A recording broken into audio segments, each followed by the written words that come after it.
My name is David Wright. I'm a professor of nursing at the University of Ottawa. I am one of the co-chairs of this seminar on nursing, together with Bessie Bitsas, who is seated here, and you'll meet a little bit later. The idea for this seminar was really to focus on the critical. L'idée, c'était de se concentrer sur les différences que les infirmières opèrent en soins palliatifs. J'aurai 3 sessions débutant avec M. Richardson puis Mme White. Ensuite, après le repas, à 14 heures, il y a une session avec Stephanie Avery. Pour l'attendre, il me fait plaisir de vous présenter Heather Richardson, qui travaille actuellement comme directrice de recherche et d'euthanasie à l'hôpital Saint-Christopher. Antérieurement, elle a travaillé à l'exécutif de Saint-Christopher sur plusieurs années. Elle est une infirmière enregistrée, travaille depuis 1988 en soins palliatifs. Sa recherche doctorale porte sur l'expérience des usagers des hospices. Je vous signalerai qu'elle a reçu divers prix touchant son rôle dans les soins de santé, y compris le prix de l'infirmière en soins palliatifs de l'année. Il nous fait donc plaisir de recevoir directement du Royaume-Uni Mme Heather Richardson.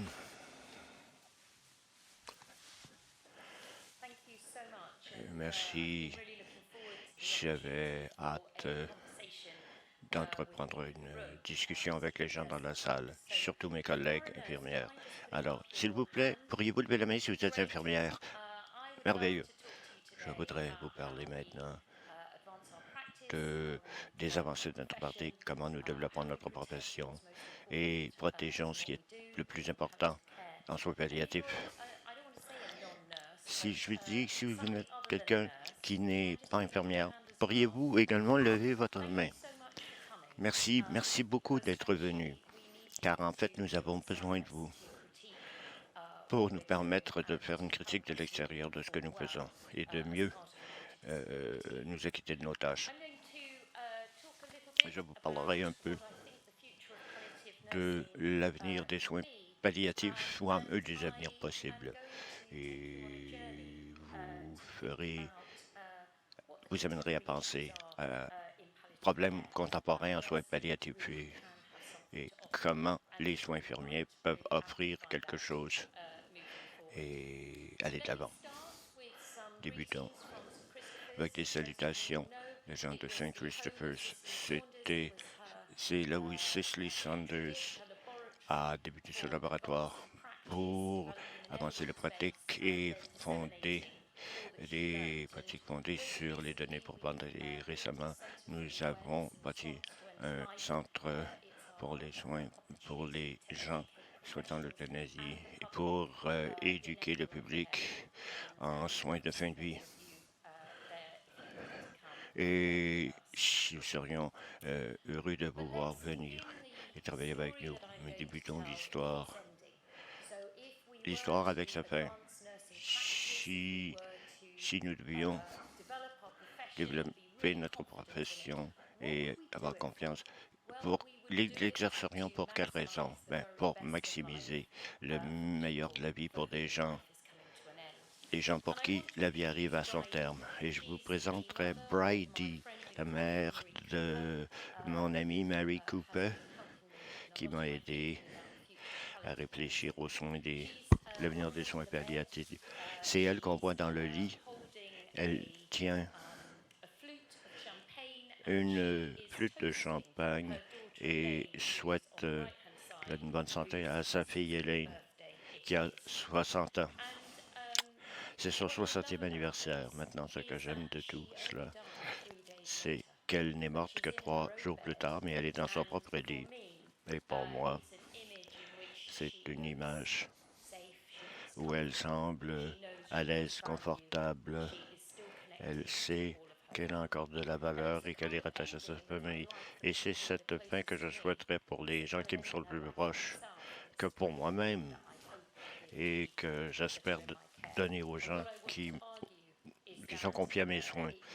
Cependant, cela requiert d'abord une concentration sur l'identité des gens et leur bien-être si cela doit survenir. Il n'est pas simple. Si vous vouliez vous concentrer sur l'identité, il vous faut découvrir et protéger la personne. Cette notion n'a rien de neuf.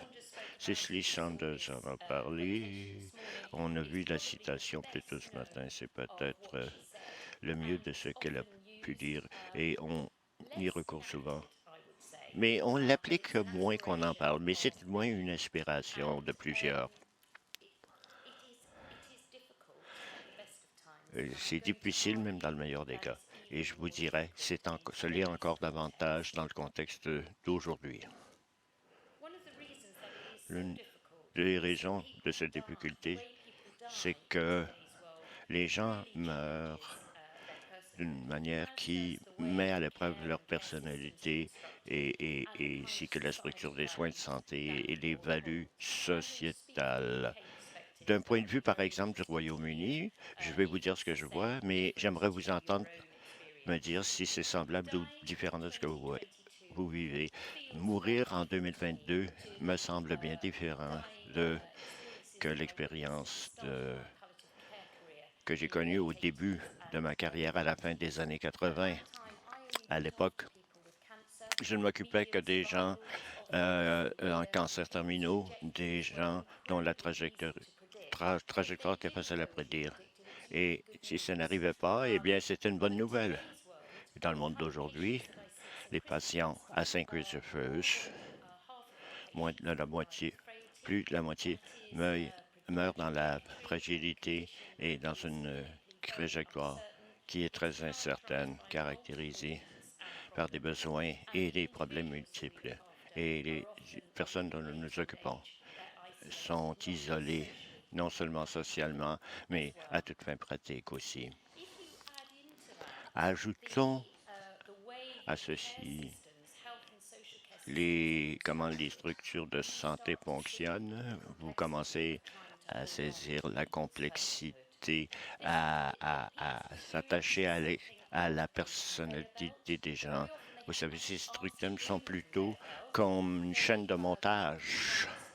On ne peut pas contrôler la vitesse, on ne sait pas où ça nous mène. On nous présente des services.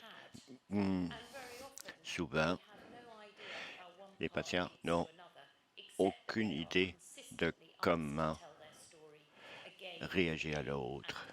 Et sinon, qu'ils sont constamment obligés de répéter leur histoire à multiples reprises. Alors, quand quelqu'un veut décrocher du système, on ne le permet pas parce que il faut suivre la voie suggérée par les algorithmes qui président cette structure de santé. Ensuite, même si en tant que professionnel de santé, et beaucoup d'entre nous aujourd'hui appartenons à ce système, mais nous ne voulons pas que nos patients soient sur une chaîne de montage.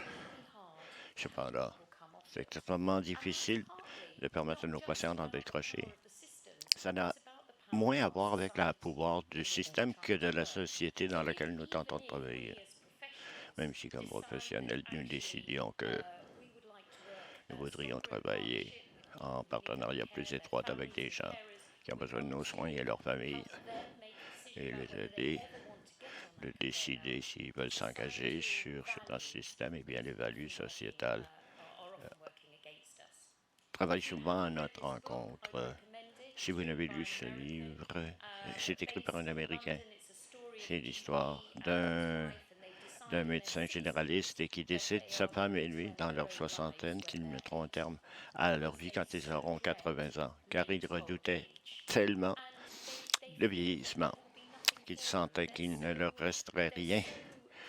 Ils sont si concentrés de rester aux commandes qu'ils craignent la souffrance, à la perte de dignité. Ils ne croient pas que leurs enfants s'occuperont d'eux ou veilleront à leurs intérêts. Eux-mêmes ont dispensé des soins et détestent. Et ils craignent qu'un risque leur empêchera de vivre de manière créative.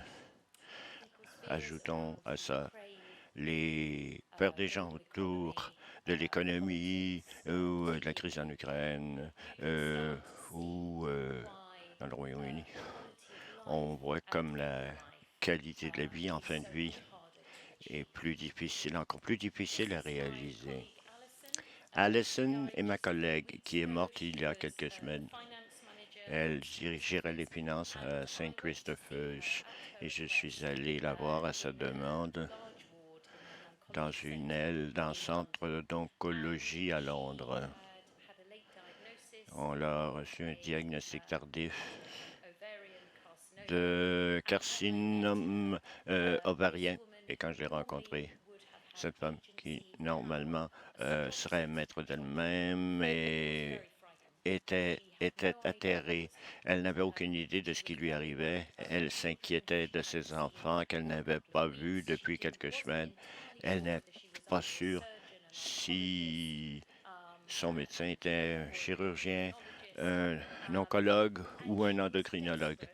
Elle était désemparée, mais elle voulait demeurer aux commandes en tant que mère, en tant que fille, en tant qu'épouse, en dépit de sa dégradation. Et ce qui est triste dans tout ça, c'est que je ne pouvais l'aider que qu'en la sortant de l'hôpital vers un hospice.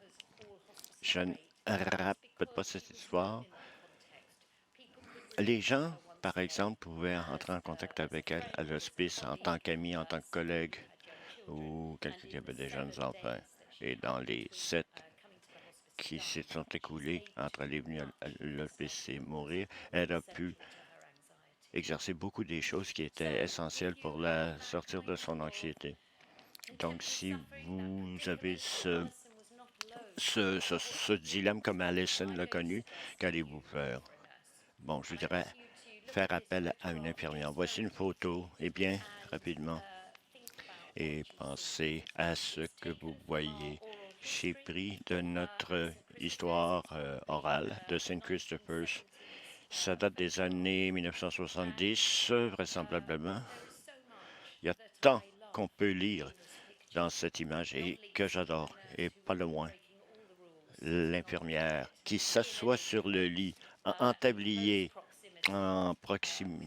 proche d'une patiente et avec qui elle a cette discussion si importante. Bon, Siobhan Houghton, grande penseuse, infirmière du Royaume-Uni, a réfléchi beaucoup à l'art des soins infirmiers. Et si elle voyait cette photographie, elle vous dirait que ce qui était si puissant qu'on voyait dans la photo, c'était la personnalité de l'infirmière qui rencontrait la personnalité de la patiente. Eh bien, des gens disaient que si je leur parle de ça, ils diraient oui, c'était facile à faire. En 1975, on avait tellement de temps. Il y avait si peu de réglementation. Voici une photo d'une infirmière qui travaille avec des sans-abri à Londres. Et je vous dis que vous verrez la même connexion personne à personne ici. Ce sont des infirmières qui ont quitté la sécurité de leurs institutions. Ils ne se cachent pas derrière des cordons de sécurité ou des processus. Ils sont allés de l'avant, ils sont allés rencontrer cette personne dans son contexte pour comprendre son monde, pour protéger sa personnalité. Et c'est donc possible. C'est réalisable, même avec les défis que je viens de décrire. Si vous pouviez apporter votre art aux soins, alors ça aura des impacts incroyables pour les patients. J'ai quelques citations ici que j'ai pigées des lettres de remerciement, de cartes que nous avons reçues à Saint-Christophe depuis l'année dernière. Et on dit que quand on fait bien notre travail, l'identité, le bien-être et les valeurs des gens sont protégés. Les gens se sentent en sécurité, à l'aise, impliqués. Et ce qu'ils peuvent faire alors, c'est de s'acquitter de ce qui est le plus important pour eux. Et ça, c'était essentiel pour la souffrance d'Alison lorsqu'elle était à l'hôpital où elle ne savait tout simplement pas qu'est-ce qui se passait. Siobhan poursuit en disant que la valeur fondamentale de l'art des soins infirmiers ne concerne pas seulement la fin de la vie, mais pour ces instants de souffrance et de terreur, mais aussi pour aider les gens à mieux vivre. Et rappelez-vous, Bridie, avec sa flûte de champagne et sa famille qui l'entoure, elle n'est pas dans un endroit de terreur ou de souffrance, mais de plénitude et de richesse de vie. C'était pas parce qu'elle est chanceuse, mais c'est parce que tout autour de vous s'applique à son bien-être et à son identité. Voici deux autres citations de patients qui ont réagi et qui ont fait savoir à Saint Christopher's la qualité des soins qu'ils ont reçus. Alors, une fois, quand on le fait bien, ça marche bien. Et j'aime beaucoup la citation sur la droite. Vous m'avez rendu la confiance pour sortir et me remettre à vivre. Ça, c'est de l'art. C'est l'art des soins infirmiers à son meilleur. Alors, que font les artistes? Eh bien, ils créent. Ils cherchent, ressentent, apprécient les choses, puis les traduisent en ce qui importe le plus. Je voudrais vous convaincre qu'en vérité, l'art n'est possible que lorsque nous adoptons, que quand nous sommes ouverts à l'opinion. Il s'agit d'une présence authentique et de relations authentiques et de s'engager d'une attention soutenue et de s'engager personnellement dans la croissance personnelle pour des raisons professionnelles. Siobhan poursuit.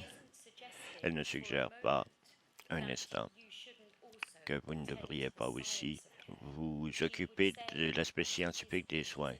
Elle dira que c'est important, mais fort souvent, aujourd'hui, on s'inquiète plus de la science au détriment de l'art. Voici une belle photo de Cicely Saunders et Teddy Saunders. C'est tiré d'une récente pièce qui a été jouée à Edinburgh. Cicely a mis beaucoup d'applications à penser au rapport entre l'art et la science des soins infirmiers. Et David Desma, un quadragénaire, confié à ses soins, lui a dit « Je ne veux que ce qu'il y a dans votre cœur et dans votre esprit. » Et quand elle y réfléchit, des années plus tard, elle dit que David devrait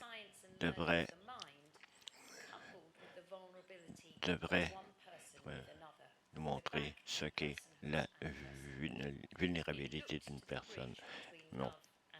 On se voyait à la croisée de l'amour et de la connaissance. L'art des soins,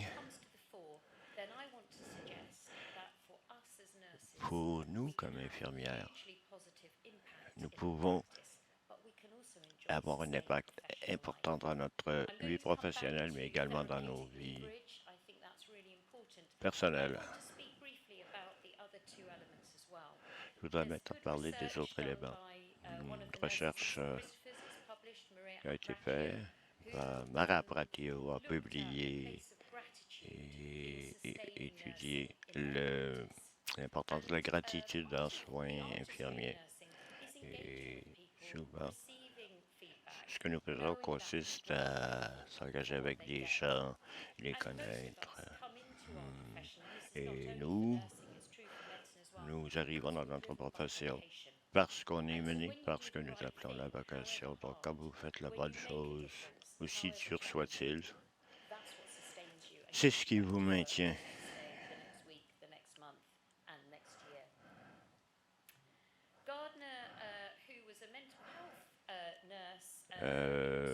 Gardner, qui était infirmière en soins thérapeutiques psychologiques en Australie, a fait beaucoup de travail sur l'amitié thérapeutique, des événements les plus cliniques, les plus difficiles auxquels j'ai suivi ont passé ou cassé en raison de l'absence ou de la présence d'une relation thérapeutique. Il détermine plusieurs niveaux de thérapie.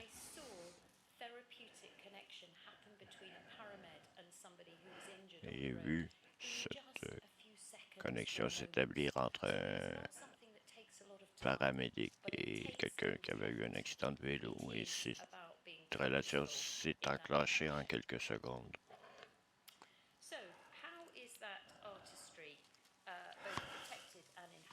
Comment est-ce qu'on protège cet art? Eh bien, il faut assumer son développement. Si on veut offrir des soins relationnels et se connecter de personne à personne, voici donc les domaines dans lesquels il faut investir. Mais je suggérais aussi que des efforts par l'organisation est aussi important. Et ça prend les deux. À défaut de quoi, les infirmières ne pourraient poursuivre. Et pour ceux qui ne sont pas infirmiers, aidons-nous dans nos efforts organisationnels. On parle de notre accès nécessaire à l'expertise d'autres domaines. J'ai travaillé dans un hôpital à la fin des années 80. C'était une solitaire, mais j'avais beaucoup moins d'impact qu'un médecin et un travailleur social s'est joint à moi. Se sont joints à moi.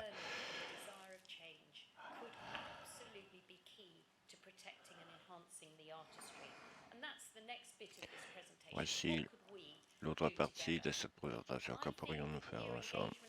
L'engagement des pairs pourrait être la plus grosse occasion. Ça nous donnerait l'occasion de faire entendre nos voix, d'avoir une perception plus claire de notre valeur particulière et de mieux investir dans notre profession. C'est tout un défi et je suis scandalisé de la passivité de notre profession, du manque de foi que nous avons quant aux occasions pour changer ou le manque de connexion à travers le globe. Et le travail que j'ai commencé avec David Mahogany et d'autres, c'était d'essayer d'établir une communauté d'infirmières qui peuvent faire avancer le changement.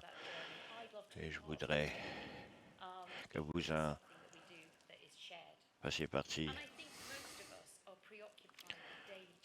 La plupart d'entre nous avons à faire face à des défis quotidiens et ce qui survient en conséquence et que tout s'érode quant à la motivation à long terme pour un meilleur monde. Notre plus grand problème, c'est le manque d'un vocabulaire commun. Et vous lisez cette citation. Vous vous demandez à quelle époque remonte cela. Nous avons une image de ce qu'est la pratique infirmière et cette image interprète des données et des décisions. Mais est-ce une discipline peut continuer de se développer quand ses membres conçoivent tant d'interprétations divergentes? Savez-vous à quand remonte cette citation? Elle remonte en 1975. Les infirmières. Aujourd'hui, j'ai fait partie d'une communauté d'infirmières à travers le monde et on se demandait quoi dire à Montréal aujourd'hui. Et les gens parlaient d'avoir une voix unie pour montrer la contribution des infirmières et comment on peut changer les choses. Et je vous propose une solution. C'est peut-être pas idéal, mais j'aimerais vous entendre. Ça nous prend un modèle de soins infirmiers que nous pourrons développer nous-mêmes comme modèle. Ça doit être contemporain et doit être centré sur les besoins et les désirs et les aspirations des gens dont nous nous occupons. Ça doit clarifier ce que nous faisons de manière particulièrement bien et confirmer les contributions de la part des infirmières et des organisations et des équipes multidisciplinaires pour obtenir à améliorer les soins. Je vous dirais que ça doit refléter l'expérience professionnelle. Tous ceux présents dans cette conférence ont pensé finement en tant qu'infirmière, en tant que chercheur ou d'expert. Mais je voudrais un modèle de nursing qui conviendrait aussi à mes collègues qui travaillent dans des foyers ou pas seulement dans les soins palliatifs, mais d'assurer des soins de fin de vie de très haute qualité.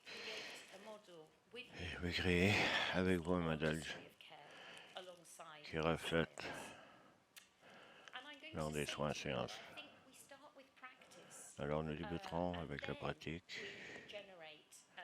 Puis viendra la science derrière.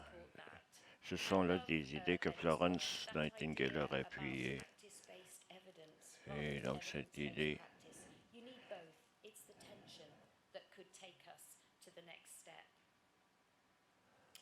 So I want to introduce the lantern model, something that Marie and I have developed. We did it in lockdown. voici le modèle lanterne pour les soins de vie. On a écouté les familles.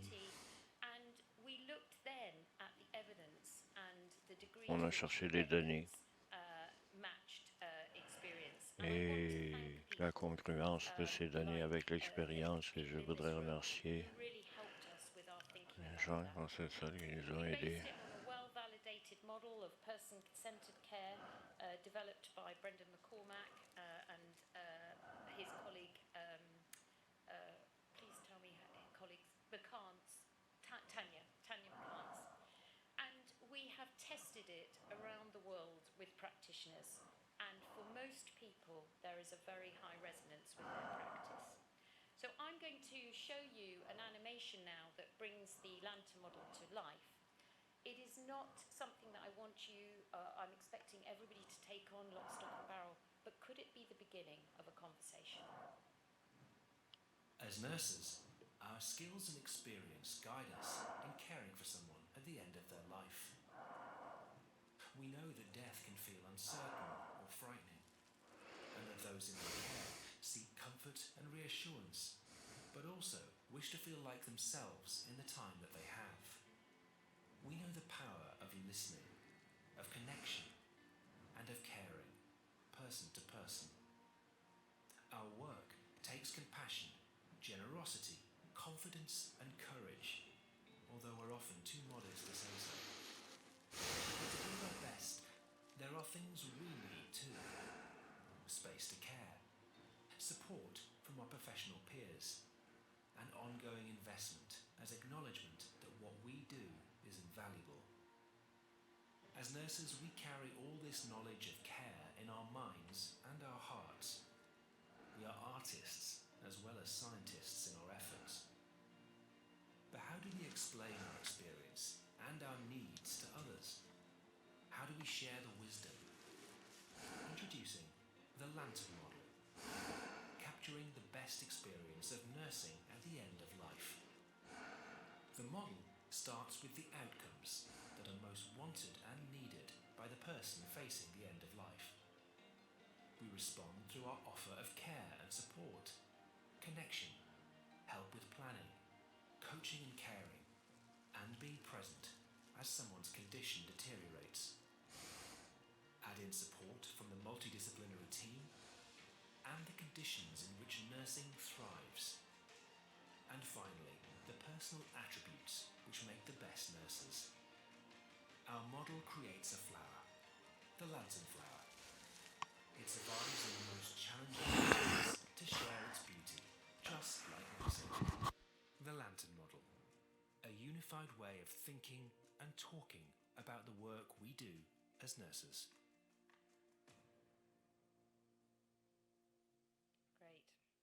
its premiere, by the way. It only came into my inbox yesterday morning, so I was quite relieved to see it. I don't have much time to tell you about it, but you're welcome to contact me. I can send you a copy of it, and very happy to talk about it further. One of the things that the animation doesn't capture sufficiently, in my view, is the key tenets that shape and guide the care provided. They're the root of the plant, and they are about being inclusive, and they're about finding the person in the patient always.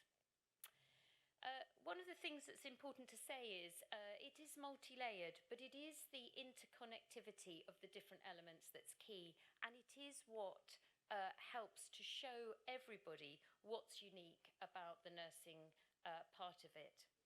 How could it help our profession and our impact moving forward?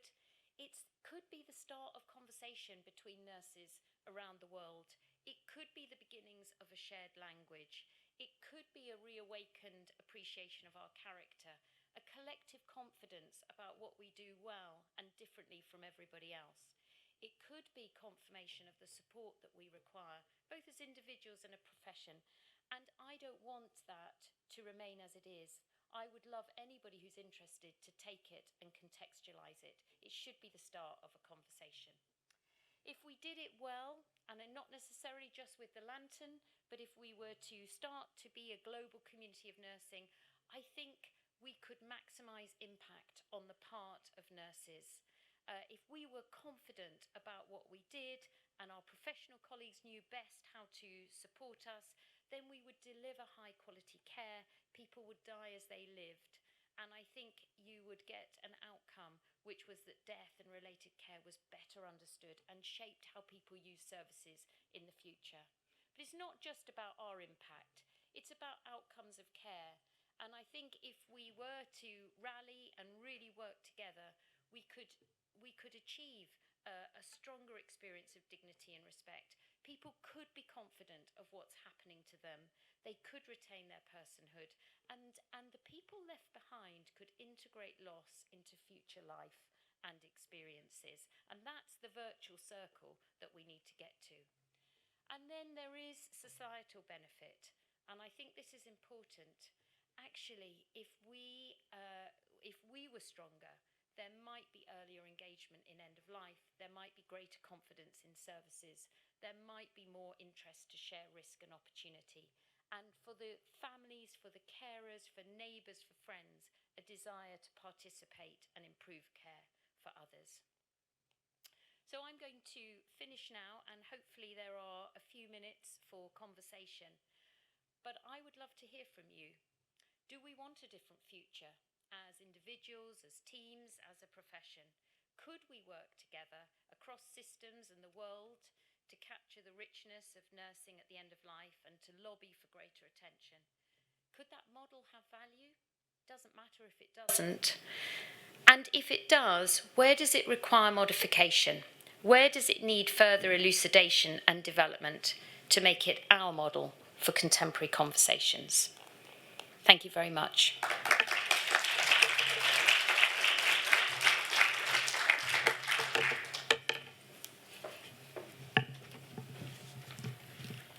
Heather, thank you so much for that. You offered us so much, and one of the things that has really struck with me since you presented it and throughout the talk is this picture that you showed. And you love this picture of this nurse kind of crouching down and breaking the rule. And I've always kind of thought that's something that's so remarkable about how you care. J'ai toujours trouvé ça remarquable à l'égard du soin palliatif. Des fois, des règles ne sont pas tout à fait cohérentes, mais on va les modifier pour vraiment les modifier et les rendre, les personnaliser pour le patient. Et là, vous nous avez vraiment montré tous les procédés. Nous avons maintenant du temps pour des questions, des conversations. Nous avons aussi, nous sommes aussi en direct, en ligne, et vous pouvez taper votre question et on va présenter votre question. Alors, on a des micros aussi dans la salle. Si vous avez des questions ici dans la salle, s'il vous plaît, allez-y. Je peux vous demander de vous présenter devant le micro, s'il vous plaît, pour que tout le monde puisse vous entendre. Je suis Esther, je suis une infirmière en soins palliatifs et j'ai travaillé au Sénégal-Ouest. Et donc, je suis certaines infirmières dans une clinique au Sénégal. Donc, j'ai pas tout compris pour le moment. Le contexte est vraiment complexe au Sénégal, mais je voudrais partager, je pense, ce qui se produit, et c'est ma perspective. Je ne suis pas une experte.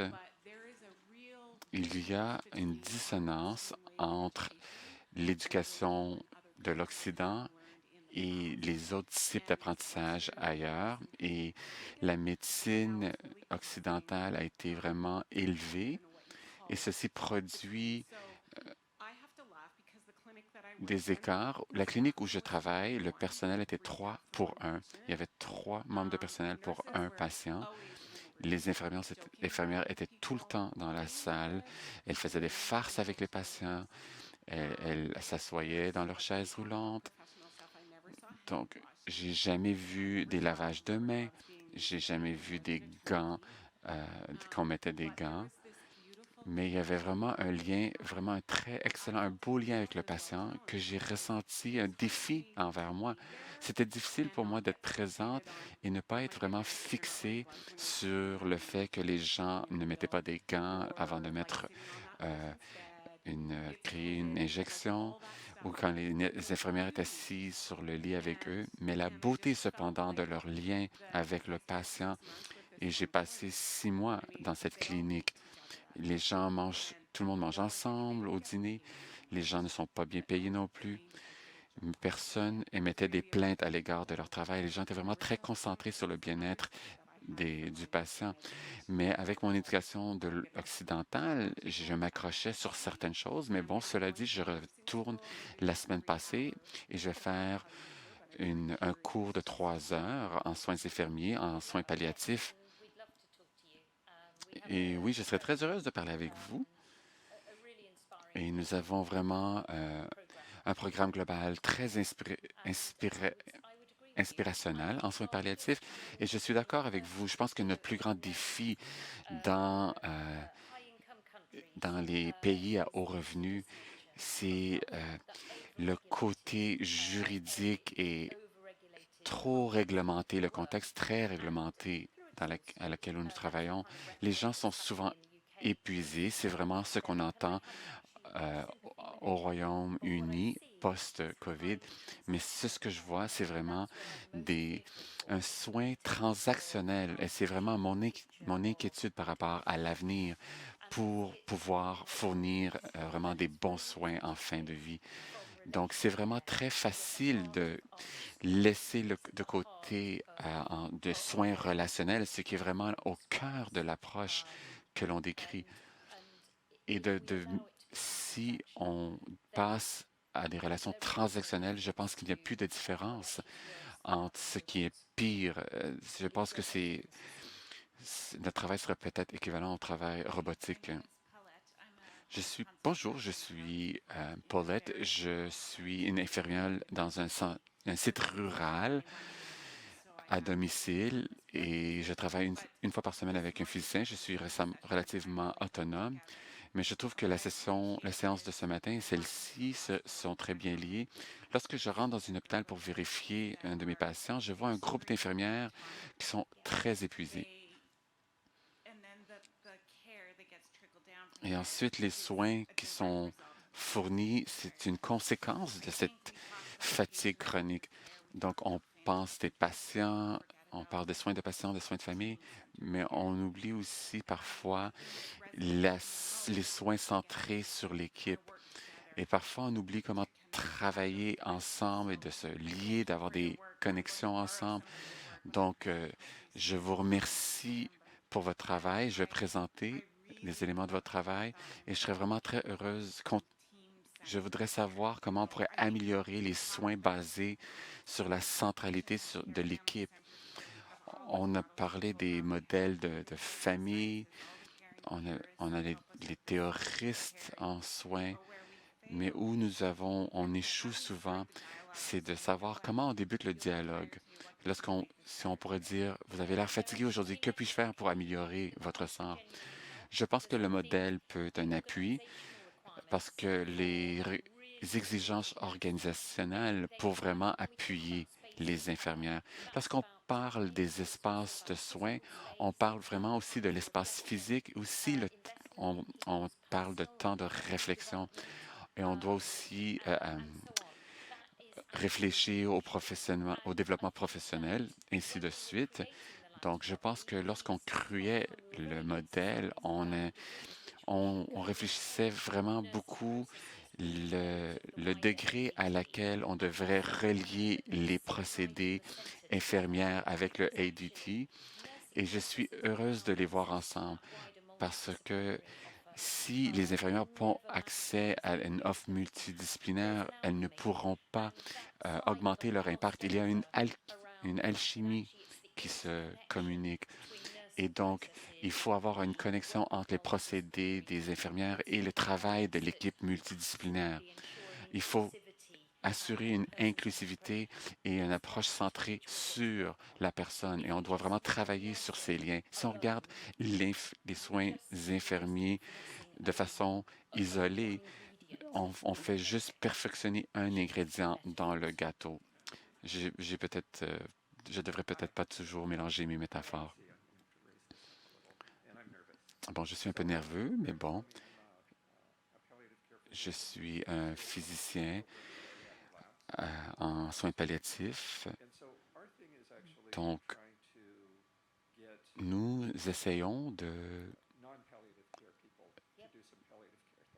d'amener des gens des domaines non palliatifs pour faire des soins palliatifs. Et nous croyons que ceci est un sport d'équipe et que tout le monde dans l'équipe a un rôle. Cependant, lorsque nous tentons de s'avancer dans les idées de comment on peut impliquer les infirmières dans des communications vis-à-vis les maladies sérieuses, on a eu une résistance à la part des infirmières qui nous disent si l'autre membre de l'équipe ne seront pas investis dans ce projet, je ne veux pas finalement me mettre dans le trouble si je débute ces genres de conversations et personne prend la suite par après. Et mon impression, c'est que lorsque ces choses se produisent, c'est en général à cause que le médecin dans l'équipe ne comprend pas la sévérité de la conversation et les gens ne comprennent pas vraiment les choses importantes à adresser. Et c'est plus clair souvent pour peut-être les infirmières. Et lorsqu'on essaie de joindre tout le monde, c'est un obstacle nous rencontrons. Donc, avez-vous des conseils sur comment on pourrait recadrer ces organisations, ces systèmes de santé? On essaie de peut-être élargir le rôle. Je ne vais pas tout à fait dire ça. C'est une excellente question. Je pense qu'il y a deux opportunités pour répondre. La première, c'est notre organisation doit avoir beaucoup plus de confiance. Les infirmières, c'est pas unique pour l'exemple de Saint Christopher, mais les infirmières prennent des risques en tout temps. Elles travaillent à l'extérieur de leur rôle. Si elles sont confiantes et bien liées à la personne, elles font souvent des choses qui sont à l'extérieur de leur mandat. Ils le font. Et une chose qu'on a faite à Saint Christopher, lorsque j'étais directrice, c'est on a essayé d'encourager les gens de faire le travail au-delà de leur mandat, mais tout en le déclarant pour qu'ils puissent être protégés et on essayait de les appuyer. Mais à cause de l'environnement juridique et litigieux, les gens sont de plus en plus peur d'être courageux, créatifs et audacieux dans leur pratique. Ça se produit, mais ça se fait parfois en dessous de la table et les gens sont vulnérables lorsqu'elles le font. En tant qu'infirmière, nous permettons une grande érosion de notre rôle. Et lorsque nous permettons l'érosion de notre rôle, on ne perd pas seulement une fonction importante de notre travail, mais on perd la satisfaction reliée à notre travail en étant des artistes qui répondent en tant que personne à personne à des besoins aux gens. Ça réduit cette capacité. Lorsque je dois toujours dire oui, merci, je vous entends, mais je dois maintenant aller chercher mon collègue médical. Oui, je vous ai bien entendu, mais je dois aller chercher une autre personne pour faire telle chose pour vous. Lorsqu'on fait tout ceci, on n'agit pas d'une façon qui, qui fournit finalement le plus grand plaisir et une plus grande fierté dans ma carrière. Donc, donc moi, je me présente à Boston et je m'implique dans toutes ces conversations parce que selon moi, ça fait partie de l'art des soins infirmiers et ça fait partie de l'art d'être un médecin. Et, et c'est ce que je voulais dire, que tout devient un peu très s'applique à une niche. Et je vois personnellement des applications vraiment incroyables, mais lorsque ça devient un type d'algorithme ou une responsabilité allouée, les gens se sentent pas en mesure de d'être en place de faire des prestations de soins. Merci.